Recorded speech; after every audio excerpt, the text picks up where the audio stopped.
Hello everyone, this is Anurag sir and welcome back to English classes by Anurag sir। आज हम लोग lesson first का है जो कि क्लास 10th के चैप्टर से है। हर चैप्टर के साथ एक पोयम भी दी गई है और ये पोयम है द डस्ट ऑफ स्नो और ये बहुत बढ़िया पोयम है। और देखा जाए तो पोयम बहुत बढ़िया है, लेकिन प्रॉब्लम्स आती है कि अगर इसका एक्सप्लेनेशन अच्छे से ना किया जाए तो फिर कहीं ना कहीं प्रॉब्लम स्टूडेंट्स को होने लगती है। तो आपका ये आज डस्ट ऑफ स्नो एकदम आसान, इजी से भी इजी होने वाला है।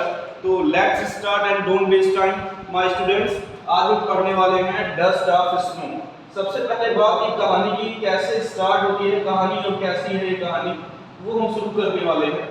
तो डस्ट ऑफ स्नो जैसे आप जानते हो इसके जो राइटर हैं वो है रॉबर्ट फ्रॉस्ट राइटर है।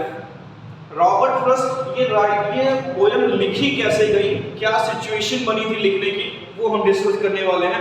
रॉबर्ट फ्रॉस्ट एक बार बहुत दुखी थे और दुखी होने के बाद वो जगह पे जाते हैं जहां पर ऊपर एक हेमलॉक ट्रीज होता है और हेमलॉक ट्रीज क्या करता है, वहां पे एक क्रो आकर के बैठ जाता है और जैसे ही क्रो आकर के बैठता है कुछ किसके कण, स्नो के कण उनके पर, स्नो के छोटे छोटे कण के ऊपर गिरने लगते हैं। और ये कहानी तभी ये पोयम की शुरुआत तभी से हो जाती है और रॉबर्ट फ्रॉस्ट इसको राइट कर देते हैं। चलिए स्टार्ट करते हैं। Let's go my students. जैसा कि इसका नाम है dust of snow. Dust means आपको पता ही पता धूल होता है और धूल के कण हम कह सकते हैं, और स्नो का मतलब होता है बर्फ। बर्फ के छोटे छोटे कण कहेंगे, बर्फ के छोटे छोटे कण। अब शुरुआत होता है द वे।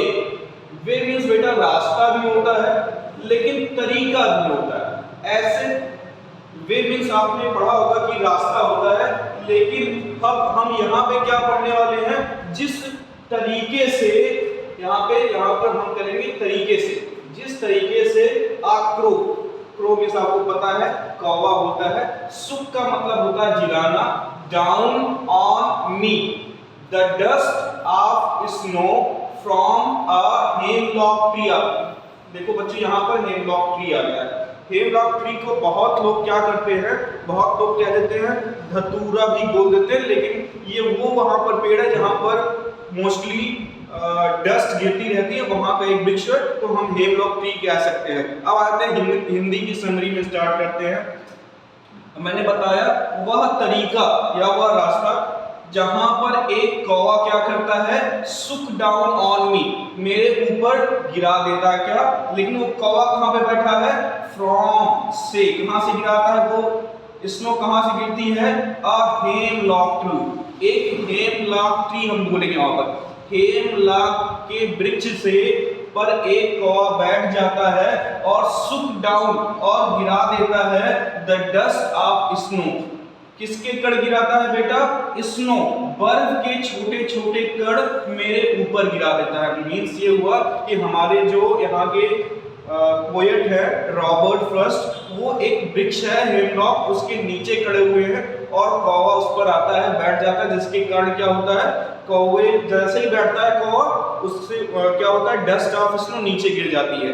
क्योंकि वो परेशान थे, तो मैंने कहा था एक क्षण जो है वो बदलने के लिए काफी है, एक निर्णय आपका दशा और दिशा को बदल देती है। वैसे यहाँ पर भी होने वाला है। अब क्या कहते हैं, जैसे ही एक कौवा क्या करता है, हेमलॉक की ट्री पर बैठता है और उस पर बैठने पर क्या होता है, उससे सुक डाउन गिरता है और क्या होता है, डस्ट ऑफ स्नो, किसके कण, बर्फ के कण उसके ऊपर गिरने लगते हैं। अब हम नीचे क्या करते हैं, हैज गिवन, जो बदल देता है, माई हर्ट, मेरे हृदय को, हृदय में आप कह सकते हैं मेरी मनोदशा को बदल देता है या मेरे हृदय में थोड़ा सा परिवर्तन ला देता है। चेंज, चेंज मीन्स आपको पता ही है बेटा क्या होता है, परिवर्तन।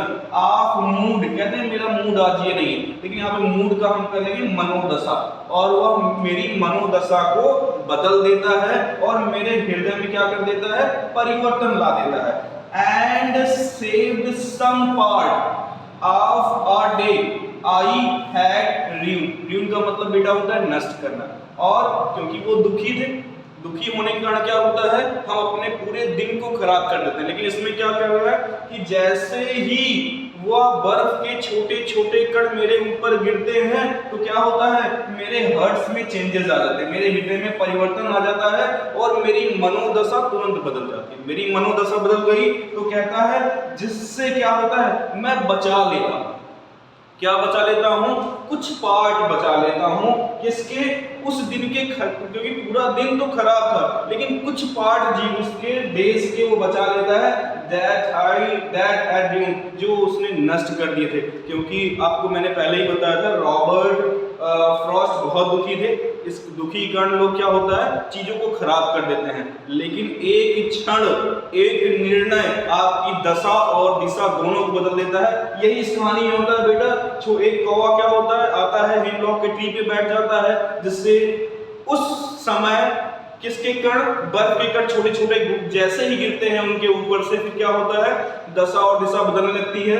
रॉबर्ट फ्रॉस्ट का हर्ट चेंज हो जाता है, मतलब उनकी दिशा, उनका जो हृदय होता है खुशहाल हो जाता है और उनकी मनोदशा बदल जाती है। और इस तरह वो कहते हैं कि मैं उस दिन में, जो मेरा पूरा दिन खराब होता है, मैं उस दिन में कुछ पार्ट्स को, कुछ समय को बचा लेता हूं जो मेरे लिए बहुत बेस्ट हो जाता है। आई होप आपको समझ में आया होगा। Thank you so much everyone. Thank you everyone.